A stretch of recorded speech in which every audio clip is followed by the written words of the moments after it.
It all adds up to an awful lot of change, and that's led to an awful lot of unease. What's at root of that public anxiety is a single decision taken here at Westminster with remarkably little public debate, taken in Downing Street without, it seems, much thought. And yet in 50 or 100 years' time, historians are likely to say it's amongst the most significant taken since the Second World War. So why did they take it? Well, it's a remarkable story, a mixture of good intentions, of wishful thinking, and an awful lot of miscalculation.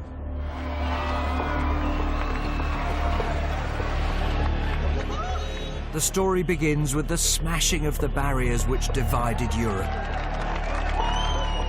After the fall of the Berlin Wall in 1989, people from the East were free to move as never before. Britain's Tory government dreamed of them joining the EU too, perhaps weakening Brussels at the same time. One man was in the room for the crucial decisions over the next 20 years, top Mandarin Gus O'Donnell. I remember working with Sir John Major when he was saying we wanted a broader, not a deeper Europe. So we wanted to enlarge Europe, to bring in countries like Poland, the Central and Eastern European countries. And the truth is, there wasn't an enormous amount of discussion about, well, what does that mean for the flow of migrants to the UK? And when Labour took power, they were just as keen on welcoming the East. Tony Blair travelled to Poland to call for EU expansion to go faster and wider. Tony Blair took a clear view, didn't he? He did, driven by the politics of wanting to give a clear message to countries like Poland that actually we wanted them in. They're an important country, a close ally, and we wanted them playing a full part in Europe. And in 2004, Tony Blair got what he wanted.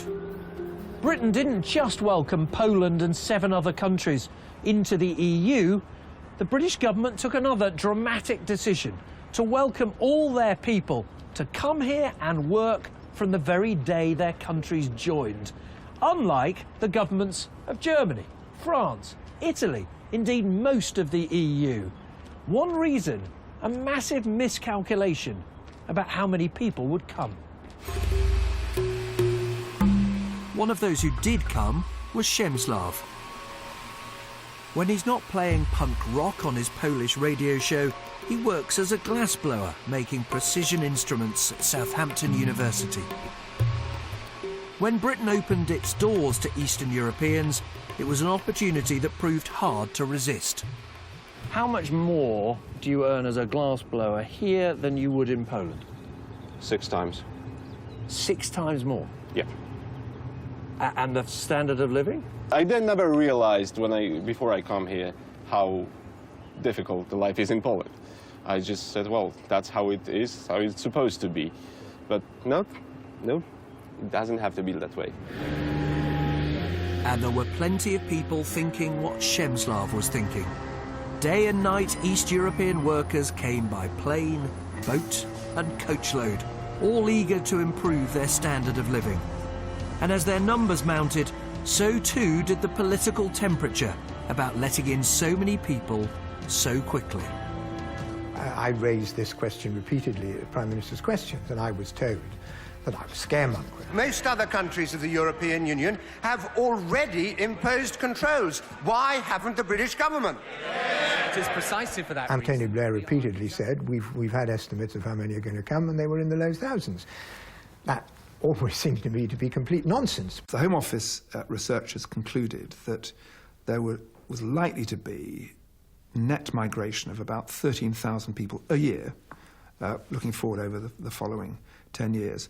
How good were those predictions of the numbers that would come over? Oh, the predictions were completely catastrophic. I mean, they were wrong by a factor of 10. In other words, it wasn't 13,000, it was something like 130,000. A year? A year, yeah. So about 1 million over 10 years? Yes.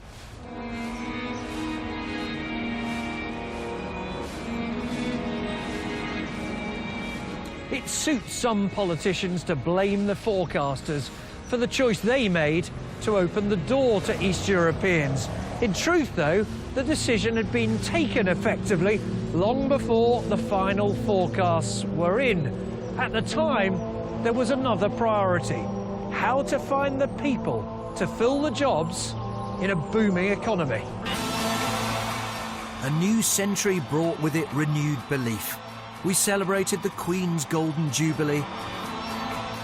We spent and spent and spent. Symbols of our new prosperity sprung up. But worries were rising too. Without more workers might boom be followed by bust. Did Britain need immigrants to keep our economy growing?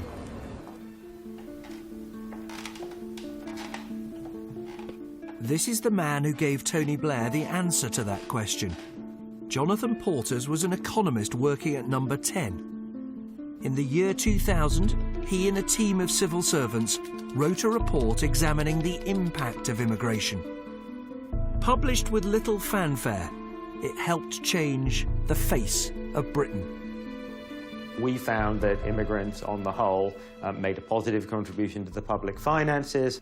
I mean, it certainly enabled growth to carry on at a faster clip than it otherwise would have. It also met the concerns from quite a lot of businesses that they were facing, in particular, skill shortages. So overall, the conclusion seemed pretty clear at that time. Was there not also something that business, the Treasury, the Bank of England were worried that inflation would take off when growth was high, and immigration was a way of keeping the lid on wages? I'm sure the Treasury viewed immigration as potentially helpful in dampening wage growth.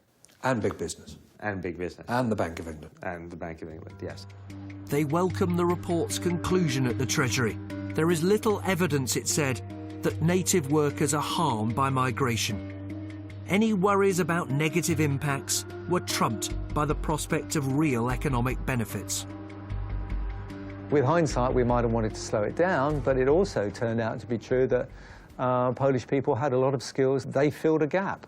So nobody said there are 70 million people whose incomes are often a fifth of the average in the UK. Wonder if they might want to come here. Well, they certainly, that issue was put, but when they come, they will be doing jobs that UK people don't want to do, and they will be contributing and meeting our skills gaps. And actually, we're a relatively full employment economy, so it wasn't seen as a threat, it was seen as an opportunity. Immigration was supposed to benefit us all, and the better off certainly noticed. They noticed that cheaper Polish plumber or decorator. They enjoyed that nice new delicatessen down the road. But the worst off in society noticed something rather different. They thought that their job was at risk. They thought their wages were being undercut. They often thought that their identity was threatened too. A big choice had been made by the politicians, but they'd scarcely bothered to consult the public. Were people told? Was there a debate specifically about the decisions on Eastern Europe? Well, we never ceased to debate immigration in the House of Commons, by the way. In fact, the Conservatives used to grumble that we had too many immigration bills.